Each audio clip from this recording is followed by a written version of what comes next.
Hi hello అందరికీ అందరూ ఎలా ఉన్నారు? నేనైతే బాగున్నాను. మీరందరూ కూడా బాగున్నారని అనుకుంటున్నాను. ఏం లేదండి, మన కాలీఫ్లవర్ పచ్చడి వీడియోకి ఫుల్ వీడియో కావాలని కామెంట్ చేశారు. కనీసం ఒక్కరు కామెంట్ చేసినా వీడియో అప్లోడ్ చేద్దామని వెయిట్ చేస్తున్నాను. కాకపోతే కొంచెం లేట్ అయింది, ఏమనుకోకండి. ఈరోజు ఒక్కరు కామెంట్ చేశారని నేను అప్లోడ్ చేశానంటే రేపొద్దున్న 10 కామెంట్స్ వస్తాయని నేనైతే అనుకుంటున్నాను. ప్లీజ్ మీ అందరి సపోర్ట్ నాకు కావాలి. మన ఛానల్ని సబ్స్క్రైబ్ చేసుకోండి. ఇంకా పచ్చడి విషయానికి వస్తే ఒక 4 కాలీఫ్లవర్స్ తీసుకున్నానండి. వాటిని చిన్న పీసెస్గా కట్ చేసుకొని ఎండలో ఎండబెట్టుకున్నాను. అలాగే 1 లీటర్ ఆఫ్ నిమ్మరసం అయితే పట్టింది పచ్చడికి.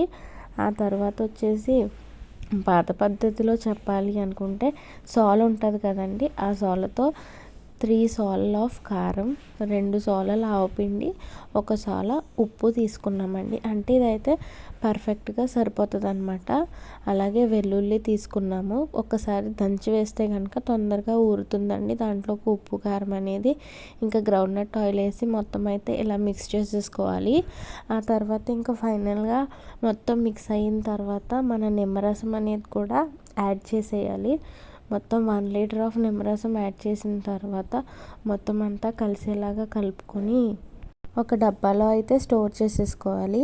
ఆ తర్వాత 2 డేస్ తర్వాత ఒకసారి కనుక టేస్ట్ చూస్తే కనుక మనకి సాల్ట్ అండ్ కారం ఎలా ఉన్నదనేది తెలుస్తుంది. కొంతమంది సాల్ట్ ఎక్కువ వాడతారు కదండి, వాళ్ళైతే కొంచెం ఎక్స్ట్రా సాల్ట్ పడుతుంది. మాకైతే పర్ఫెక్ట్గా సరిపోయింది.